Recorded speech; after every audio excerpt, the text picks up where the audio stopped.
For the longest time, whenever we do an interview like this, people talk about their childhood and the things that they came up in, and how there were no visual things like now, like the internet, where a kid can get online and say, gay rights or gay. Right. What did all of that mean to you when you were young?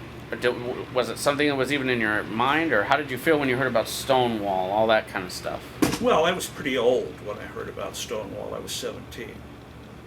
So it meant something a lot different to me than it would have meant to someone who was like 5 or 6 and just saw it on TV. Right. What did it mean to you? What did it mean to me? Yeah, what did it mean to you when you...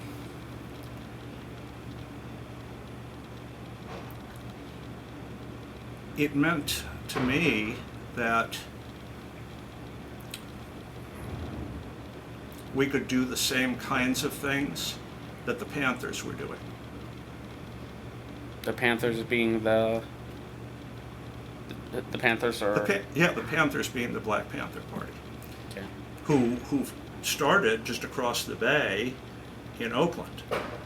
I was born and grew up in San Francisco, so the Panthers were like local people, and not that much older than I was at the time.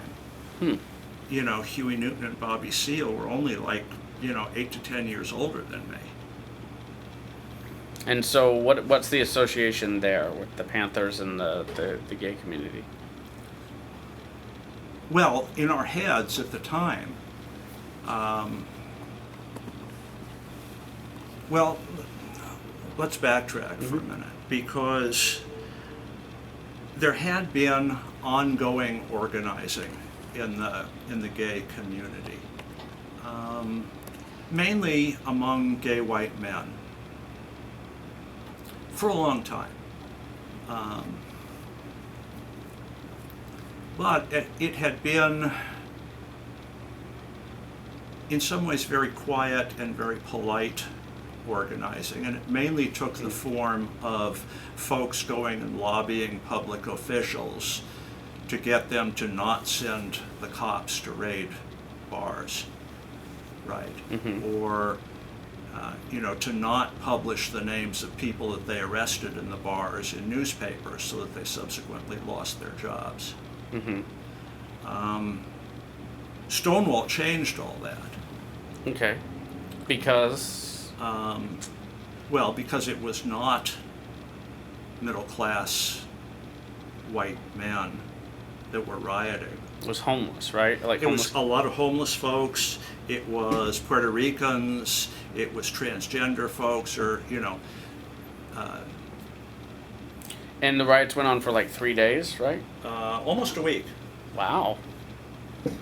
See, it's interesting because I've even written on this and I don't even know. It's the misunderstandings out there. So almost a week the riots went on, right. and this was a police riot? They were rioting strictly against the police, or what? Did it morph into something else? Well, it morphed into kicking the police out of that section of Greenwich Village where the bar was. It started because the cops went and raided this bar. And that used to happen all the time. Right. What would happen when that went down? What did they, because I think it's a scary thing to think about, but from my reading, they rounded people up, and then they would take their name and address, right. which is crazy to me, and they would print the address even in the newspaper. Right. That was the tactic. Yeah, and photos, and and because of where public opinion was at that time, people would lose their jobs, right? Wow. People would lose their families because they might have been married, right? It's crazy. So now you see the movement and the way that it goes and the way that people organize is largely online. Yeah. We can't say that it's something negative has happened because of that in the sense that we are seeing wins, we're seeing gains, but I think that in the long run it's kind of unhealthy, this just online thing. How do you feel about the change in the activism? Yeah, I kind of agree with you that it's, I wouldn't necessarily say unhealthy, but I think it's it doesn't create the same kind of sense of community that you get when you're all packed in a room that's too small for the meeting and you're all talking face to face, right? Right. Not even close. Not even close, no.